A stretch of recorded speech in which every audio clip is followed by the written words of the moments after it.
Hello,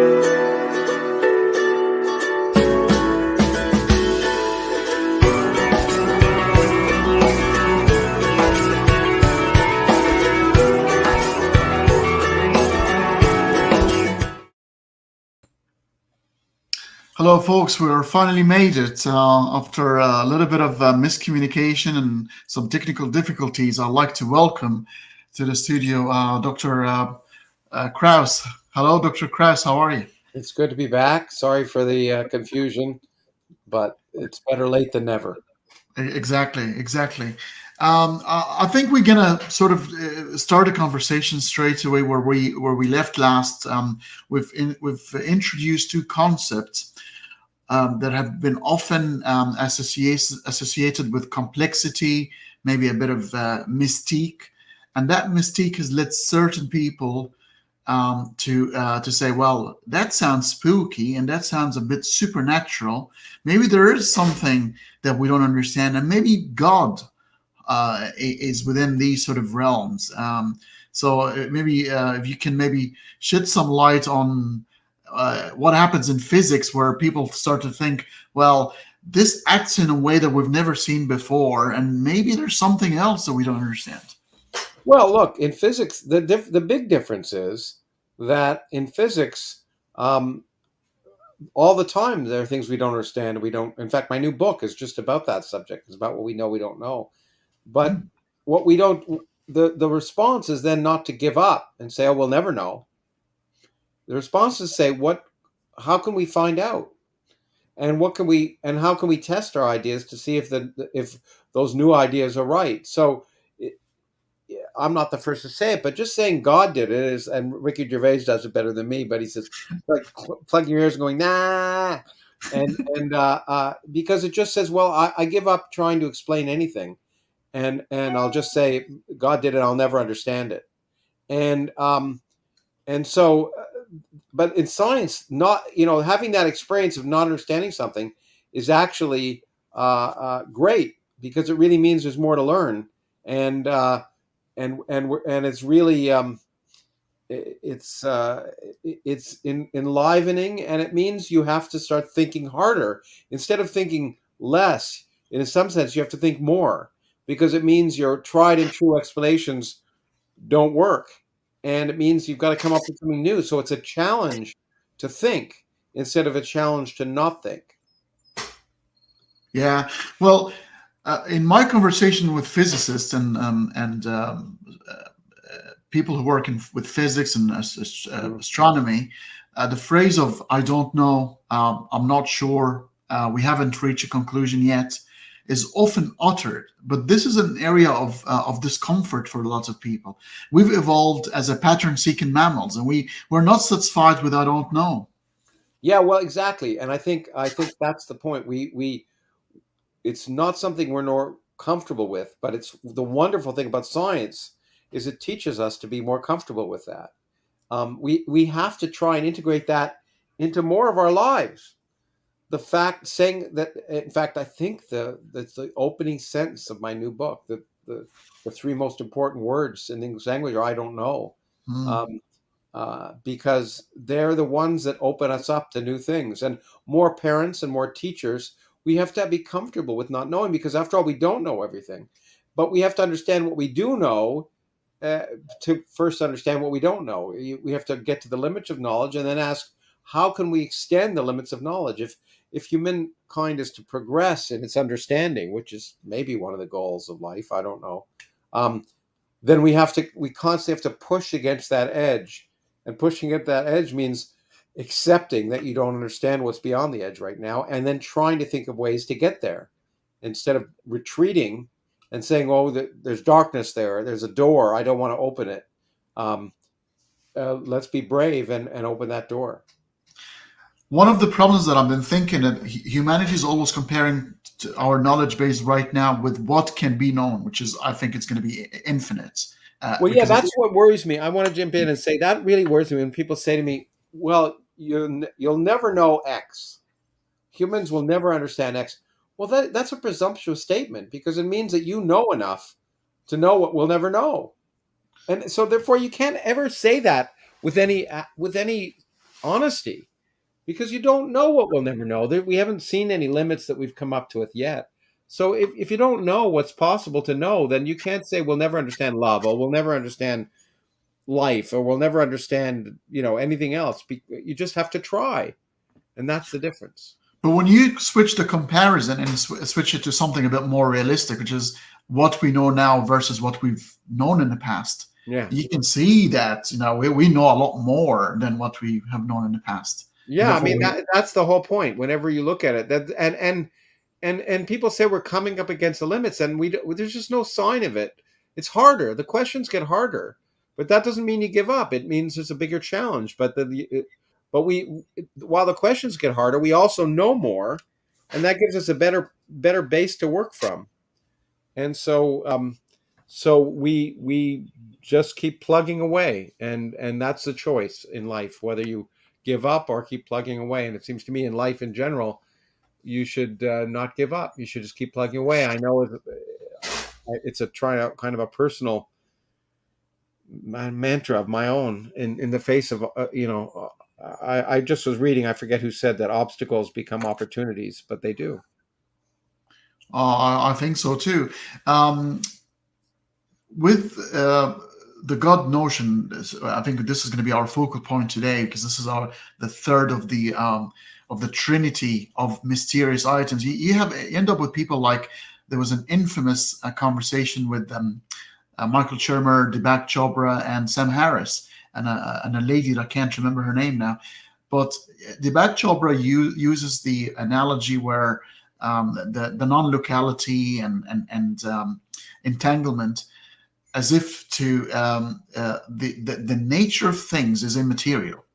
The pure, it's almost like a Platonic approach to physics. Everything is just nothing but a reflection of something that is not material.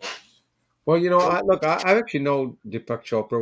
We've had a meeting once at length, because he wanted me to be on this program, and I wouldn't. I said, only when you stop talking nonsense. Nice guy, and I think he's a doctor, and I think he understands some of the medicine that he's supposed to be working on, but he doesn't understand a thing about quantum mechanics, and it's ridiculous. Every time he opens his mouth, it's ridiculous in that regard, and I feel badly. I said, look, I'd be happy to appear with you if you just stop talking about things that you with certainty or with accuracy that you obviously don't understand. And so for him to say, pick up when someone said, oh, every atom is conscious, that's an allegory to something, and they said, oh, look, consciousness comes at the atomic level. Look, Freeman Dyson or someone else said it. He doesn't understand what they're meaning, and it's really sad. And I know he wants to be taken seriously, because we had that discussion, and I said, you'll only be taken seriously when you don't start talking, when you stop talking nonsense. And talking nonsense is not saying I don't know is not nonsense, but saying I know something that is definitely wrong is nonsense, and that's the difference. I mean, the consciousness analogy has been sort of, I forget the name of the universe isn't conscious. Atoms aren't conscious. We don't even know what animals are conscious in a sense of human conscious. In fact, again, this interview in some sense does sound like, for me, an advertisement for my new book. My new book begins with I don't know, and the last chapter is about consciousness. And there's a lot we don't know about consciousness, a tremendous amount. We don't understand our own consciousness. It's very difficult to even define what consciousness is. And most certainly, we can't say with any certainty about what kind of levels of consciousness even advanced mammals other than humans have. And so claims about the existence of consciousness in areas where we don't even understand our own consciousness seem to me to be premature at best. Yeah, but it seems to me that it's the software linked to the material brain. So whenever you talk about consciousness, it will have to stem from the brain. It's not suspended in the air out of nothingness. It's connected to the brain, and we know that there are some points Homo sapiens displayed, more like an animalistic survival behavior, because maybe the prefrontal lobe cortex wasn't evolved yet, and it's linked to that. Well, sure. As far as we can tell, consciousness is definitely linked to our brain. That's almost a truism. But how is not known. And there's lots of interesting ideas, and I've sort of been studying them of late from my book. But And even, and the point is that, and there's all these misunderstandings about consciousness and measurement that really confuse the issue. Quantum mechanics measurements got nothing to do with consciousness, in spite of the fact that some people think it, some charlatans claim it has. And so, and arguing that somehow the universe has some cosmic consciousness sounds wonderful. It sounds very new age, but it has no content whatsoever. I forget the name of the person who used to work with Hawking. He's a mathematician. And he's Penrose, maybe. But Roger Penrose, correct. And maybe he's a little bit misunderstood, because he came and tried to clarify that what he meant by consciousness is not the consciousness we understand. But I mean, I had a big long podcast with Roger. Roger just, did won the Nobel Prize in Physics a few years ago for his work on black holes, which he eventually did with Hawking too. But his work on the early universe more than black holes. Well, no, it started on black holes, and Hawking extended it to the early universe. Sorry. Anyway, aside from that, Roger has dallied into consciousness, and I have to say that I've found nothing he said about consciousness to be particularly cogent. He's allied himself with some people who are, in my opinion, I don't know whether charlatans is the word, but again, people who exploit notions of quantum mechanics to talk about things that we don't understand. And I know, he's a very creative guy, but Roger, but I think I don't see any clear signs that quantum mechanics, for example, has yet anything to do with consciousness. It may someday, but it's hard to see how it does. And certainly quantum gravity, at some level, to be tied to the human brain and make it different than a computer, is something that I see no sense in. Now, I could always be wrong, but that's my opinion. Yeah, a lot of physicists in the past have used some poetic language, and it does a couple of things. It's our language is fully entrenched with religious terminologies. The reference of God doesn't play dice with the universe. Yeah. Even Hawking himself is an atheist himself. In the brief history of time, he said, "So we can know, or we can understand the mind of God." The mind of God, yeah. So there's always that reference to the spirit of the situation, the soul, and it seems like humanity still have got a long way to go to come up with vocabulary that is not religious. Well, of course it does. Yeah, we are hardwired to want to create explanations, and evolutionarily, at least human societies, religion has been the way of trying to deal with lots of mysteries of the universe, and it serves many social purposes. So it takes conscious effort to overcome that. I said that we may have talked about this, but in a debate at Oxford University last year, which was the question was, is everyone religious? And I was on the side of saying yes. Some of my colleagues, atheist colleagues like Michael Shermer, in my opinion, incredibly incorrectly came on the other side. And my point is that if everyone wasn't religious, then we wouldn't need science.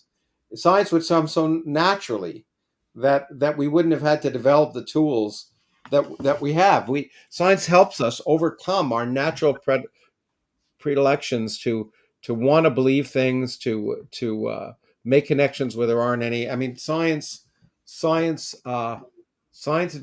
on that, and that's why it's sometimes so counterintuitive, and that's why we have to work hard ourselves in our own discipline to overcome those things. And then you can imagine how much harder it is societally to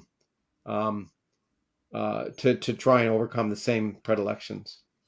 Whenever I've seen you, Dr. Krauss, debating other sort of theologians or theists, you don't really go down to the details of the biblical contradictions. You don't do the Bart Ehrman job of dissecting, but you take a big theme or a big topic and say, I've got a problem with that sort of thing. So there's a question here. I'm pretty sure you're aware of the contradictions in the Bible, right? Well, sure, there are a whole bunch of them. Yeah, but first of all, there are a lot of good people who are experts and have studied that, like Bart Ehrman, and you don't need me to do that. And I think, look, I think the reason I don't worry about that so much is that whenever you say, look, this is just garbage, the sun didn't stop in the sky. I've talked about some of the ridiculous things when you blow a horn and what that would do to the world and how it would destroy all structures and blah, blah. But then people will say, well, that's just allegorical. You don't take that literally. The Bible isn't a scientific document. Now, for those people who think the Bible is a scientific document, well, they're wrong. And even well-known religious people have said that.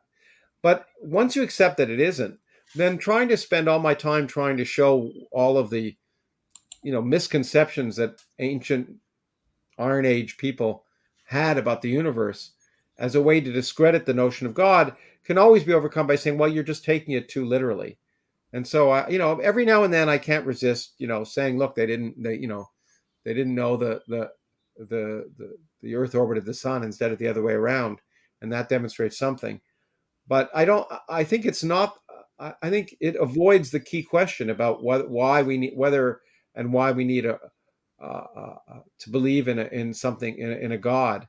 And moreover, I think there are more general points that, namely, much as I dispute the accuracy of biblical, which is basically every scientific thing in the Bible is wrong.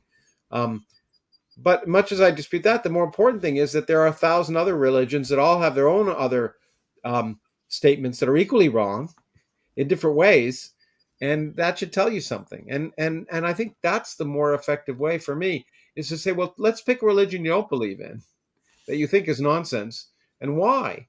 Oh, you don't? That sounds ridiculous. Well, why? What's turn that same magnifying glass on your own religion. Correct me if I'm wrong, Dr. Krauss, but I believe your religious background a long time ago is Jewish, right? Yeah, I grew up. Yeah, my religious background. I'm not sure. It's a long time ago because it's up to me in some ways. But yeah, I grew up in a Jewish family. I remember there was a debate. Well, it turned out to be more of a conversation than a debate with Hitchens, Harris, and two rabbis. Mm-hmm. And Hitchens then funnily said, "Well, I always think Jews have the gene for atheism." Started from the first. The Jews I know, most of the people who are, not all of them, but many of the Jews I know who are practicing Jews are atheists, and they claim that believing in God has nothing to do with their Judaism. And I used to make more fun of that than I do now. I would say, well, look, since the whole thing's based on sure, I understand there's a cultural thing and a whole bunch of other stuff, but it's based on nonsense. So why do you say? But I can kind of understand it more lately, especially as society's becoming more anti-Semitic. I can understand utilizing that tribalness, if you wish, to encourage certain kinds of thinking, which are useful. But I still basically say I understand that, and I think it's really remarkable the contribution that Jews have contributed to the world of knowledge and thinking and discussion, and maybe that willingness to separate themselves from society has proved a useful role. But it's not something that I personally emulate or value. Yeah, and I think that's the reason why God and religion have survived for so long. I think it's an idea that's united in evolution. We haven't evolved to know the truth; we evolved to survive. It's eminently the tribalness, which has been an incredibly important part of human upbringing, is tribalness, the in-group, out-group thing. I had a whole workshop and a whole public event on the origins of in-group and out-group, and there's a word I'm trying to remember for it. And it's been vitally important biologically and evolutionarily. And so we have to recognize a natural part of being human, and we have to overcome it.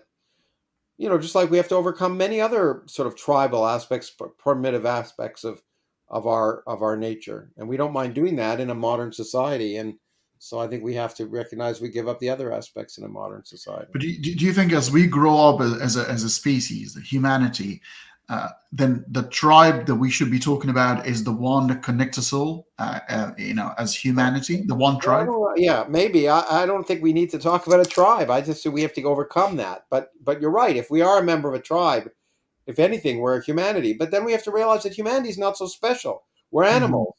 And and animals are not so special, and so it goes. You can become part of the Gaia thing, and I think we just recognize we are we are parts of this universe which has remarkable complexity and fascinating aspects in many areas, not just biology, and revel in it and revel in the fact that we're conscious and able to ask those questions.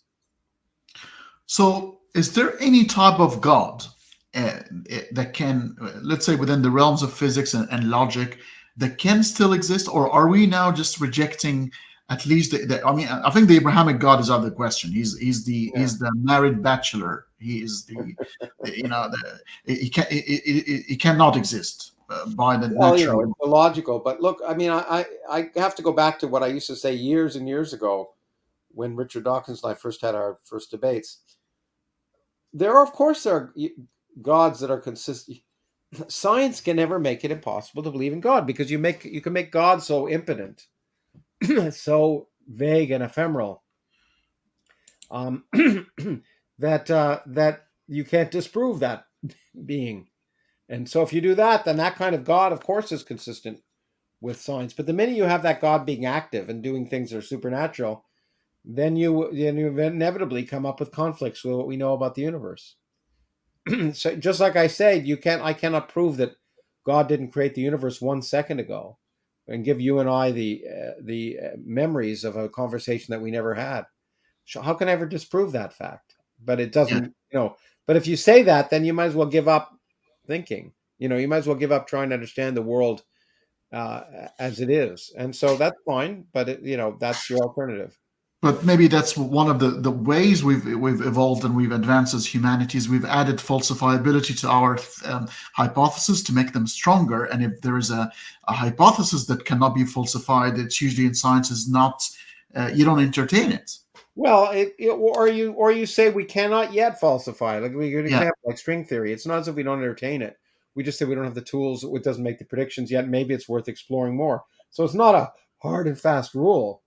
But to the extent that science has produced human progress, and I think it has, that's the way we work. And I do think science has made the world both a better place and has led to human progress, including cultural progress and other things. And I wish I'd have a better antihistamine so I didn't have hay fever. But Oh, anyway, um, so yeah, I do think that there has been net human progress. In that sense, I guess I agree with Steven Pinker.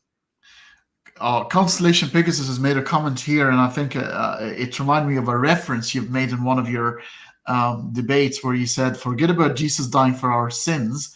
The stars have died so we can So we could be born. Yeah. can be born." So he's talking about the neutron star collision and the beginning of heavier elements from the furnaces in the sky. Well, it's true that heavier elements, we think, and we have evidence that gold came from neutron star collisions. It looks like the place to create the heavier elements. I don't think it's an example of evolution per se.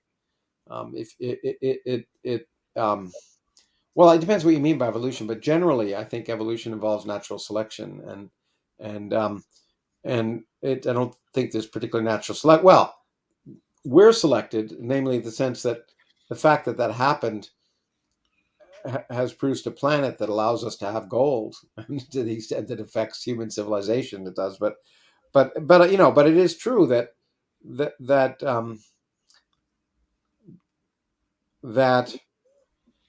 as the universe evolves, more complex systems can evolve with it, and that resembles, in some sense, evolution. But again, it's tricky because evolution doesn't have a direction, and it's not necessary. Cockroaches will exist probably long after we're gone, and that so the complexity that is on our brains is not necessarily. It's evolved from evolution, but I don't think it's necessarily the direction of evolution or anything like that. So this is quite interesting because I've always thought this in my mind, and whether physics have some elements of evolution, in the sense that do chemicals and chemical elements and basic elements seek some sort of stability or equilibrium in their normal behavior. There is a pattern that they seek. Obviously, they don't have the consciousness or they are not aware of that, but they. And neither does evolution. Look, I mean, but evolution is based on chemistry, so of course, there are systems that lowest enthalpy and systems will evolve into if there's stable equilibria and minimum, minimum energy states, and those things drive the evolution of chemical systems and make snowflakes possible. I think it conflates it to argue it. I really think when we think about evolution in the sense that we think of it biologically, that natural selection is a key part of it. And Yeah. yeah, maybe there's a kind of cosmic evolution that I've talked about, in the sense that if there are many universes, as we've talked about before, it could be that we're selected. That there's a selection effect, that only some universes allow life like us, so it's not too surprising there's life like us. And you could think of that as kind of a cosmic evolution, as a natural selection effect. And if if you like it, and if you don't think of it that way. Yeah. I realize. But would it with physics, sometimes in its very basic, humble beginnings, where things were simple, and you end up with that entropy where things are getting into different ways of disorder, would then give way to emergent properties to sort of start surfacing? Well, emergent properties are fascinating for people to talk about. I think physics itself actually is not well placed to describe emergence. It usually works in the other direction, as we look from large to small instead of small to more complex. We can study it, but you can't necessarily predict the emergent properties. You have to post-dict them, and that's why we often and that's an area of great interest at the forefront of physics, is trying to think about whether you can predict emergent properties or understand them in any kind of general mathematical framework. And I have to say, I don't think we can very well. Yeah, but instead of predicting them, can we at least go back to an emergent property and sort of explain it by the sort of reverse it back, and it's almost like a Big Bang situation where we imagine its simplistic foundation, and as it becomes more complex, and we can revert back and look back. I'm a scientist, and I think we can just look at the fundamental laws of physics and try and understand it. I don't think working back from the complex and then trying to understand how it emerged from the simple is a way to understand the simple. It's a way to understand the complex, but no, I don't think working backwards. I do believe in not believe. I don't like that word, but reductionism works generally. That when you go to smaller and smaller subsystems, that you can reduce things to simpler and simpler rules. So there are no types. There could still be a God. Could there be a creator who's not concerned with humanity? He is just an engineer, an architect, top of God, or would that still sort of discount? Well, there could be, I suppose, but you'd have to ask, are they a very good architect? I mean, they've done a better job. And then you have to ask, what is the evidence for it? What is the evidence that you need something other than laws of physics? And then you eventually come down to the God of what's his face? My mind is gone today. Einstein's God, the God of Spinoza. Spinoza, thank you. My mind, everything that begins with S is gone for me today. But anyway, the God of Spinoza, where you basically say, it's the laws of nature themselves that are divine, and you can, if you want to say that, that's fine. But what does it get you? That and $3 will get you a cup of coffee. So there's a lot, obviously, with there is a bit of a resurgence of religions happening at the moment, especially in the Arabic world and Islam, and there's a lot of conflation of scientific, like they talk about, for example, the fine tuning. Obviously, this is in the Western world. This is, or maybe I'm exaggerating here, because again, the Christians will use the fine tuning to date. I think William Lane Craig and some other theologians still use this as Frank Turek. A lot of theologians still use it as an indication that here's God. Because if these parameters were a little bit different, then the world that we live in would have not been possible. That doesn't matter, but I think over and over and over again, we prove that kind of thinking is sterile and usually misses the point.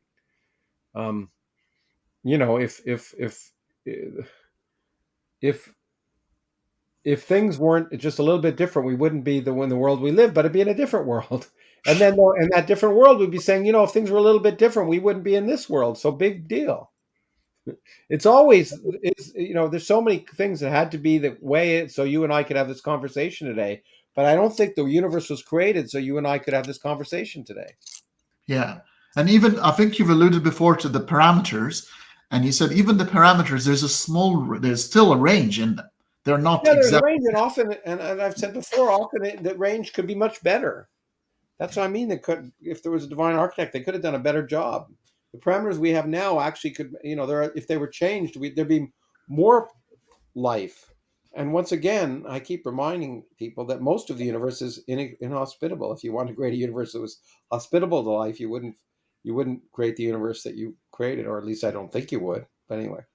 Yeah. Is all the evidence still referring to a flat universe? The model we're in a flat universe? Well, all the evidence is the universe on the scales we can measure is flat, but theoretically, many of us think that it's quite likely that on the much larger scales, the universe is actually closed. But we don't know. Wow. That'll be quite interesting. Because it's easier to create a closed universe than nothing than a flat universe, at least given what we now know. Dr. Krauss, you alluded that you're writing a book right now, or you finished it. Can you tell us a little bit about the book? Well, yeah. The book is called The Known Unknowns, and it's about what we know we don't know about the universe, coming from the quote from someone who a lot of people hate, Donald Rumsfeld. But even, and I'm not a big fan, wasn't a big fan of his, but it was a great quote. And we said there are things we know we don't know. There are things we don't know. There are things we know we know. There are things we know we don't know, and there are things we don't know we don't know. And those are all true. And they're really, and knowing the difference between those things is important. But it allowed me to talk about the edge of knowledge and what we know we don't know about the universe. When I hope in a century that book will be very quaint. And so it begins with time, and then space, and then matter, and then life, and then consciousness. And I'll try to talk about what we know. And of course, getting to the threshold of what we don't know requires me to talk about what we do know. So that gives me a nice way to do it. Right. So I guess we've got another 5 minutes here, and I want to invest them in wrapping up the God situation. Is it ever going to be wrapped up? Is it going to ever be wrapped up? Do you think it's ever going to be wrapped up, or is it that God is going to lurk always in a different form? It's been around for a long time. It's hard for me to imagine it'll ever get completely wrapped up. And in fact, it gets subsumed in different ways, and sometimes worse ways. I think, as I've argued, the secular religion is equally, or maybe more, pernicious. Anytime people just believe they know the truth without any evidence, you can call that religion. And there's a lot of that nonsense going in the secular world that has nothing to do with God per se, but just claiming that there's some truths that are unquestionable. And boy, that's always worrisome. So taboos of all sorts, even if they're secular, there's no God to be seen. But if a government or a leader, or it could be for secular purposes, come up with an idea and says this idea cannot be touched and cannot be critiqued. No, not a question. I mean, that's the beginning of the dark side. And it's okay. It may be right, but it should be. You could allow people to question it, and it gets stronger. That's what science is built on.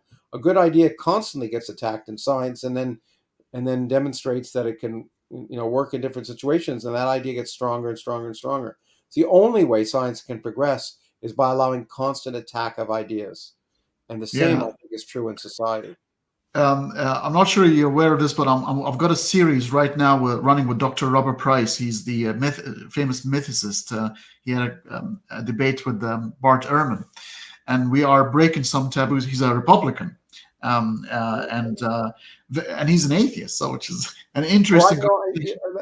That's great. So you've had Bart Ehrman on? Yes.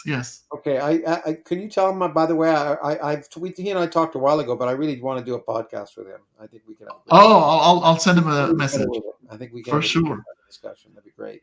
I'll send him a message. His work. So we're running a series called Dare to Think. It's about all taboos, and he's a Republican. So we were debating guns. Republicans are still a dare to think. You should recognize that. I'll tell you the reason why. He got cancelled. He got cancelled by many podcasts, and I said, no, that shouldn't. uh, even bad ideas need to be entertained. How else would you sort of defeat an idea without having to bring it to light? So we talked about gun control, for example, and he was talking about the Second Amendment, and it's part of the great Constitution of America. But I was actually thinking maybe it was good at the time, but is it there to stand the test of time forever? Maybe it's still time to let go of that.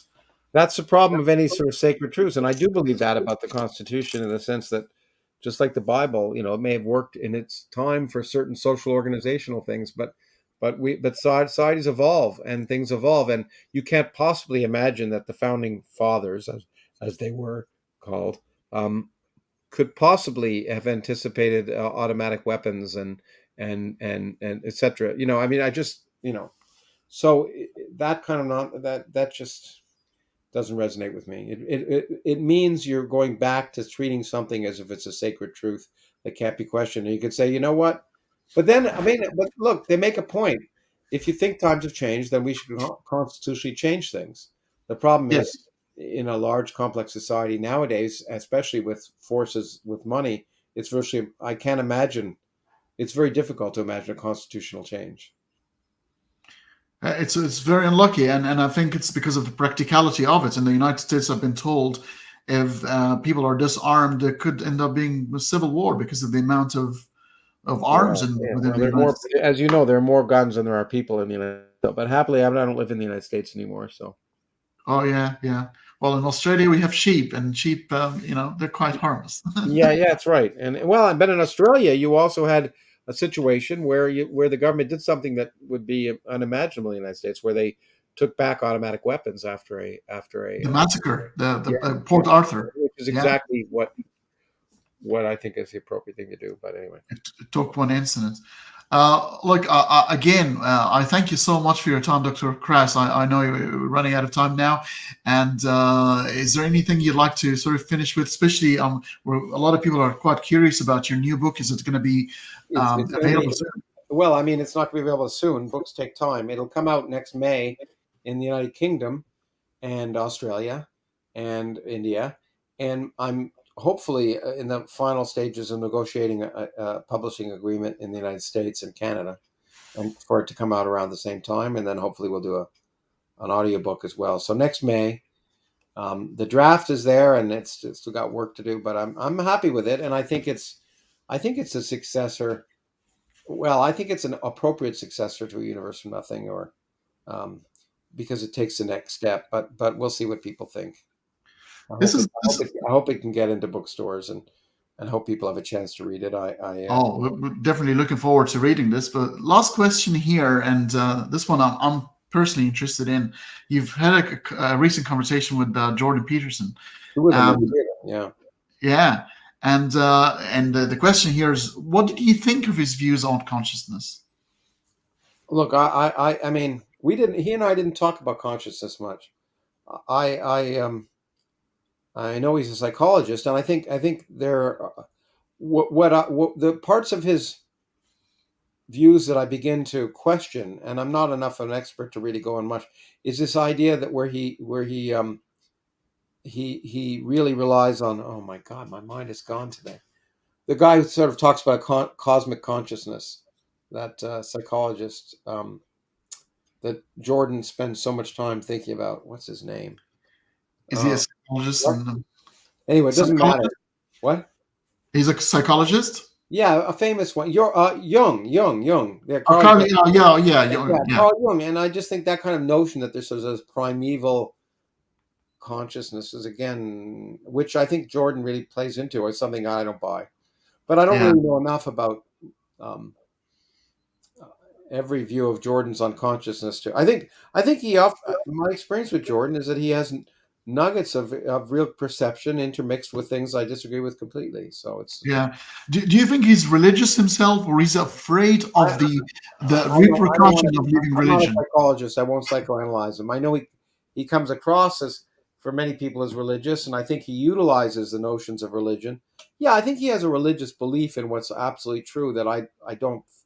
There may not be a formal religion, but I that's something I don't buy. But I think I know where I think I know where he's coming from, and I like to think it's well-meaning. So Yeah, because there's a lot of people are afraid of the repercussions of the normal people abandoning the religion. Like Nietzsche said when he was worried about God is dead, he said he was actually wasn't celebrating. He was worried that humanity is going to go into despair.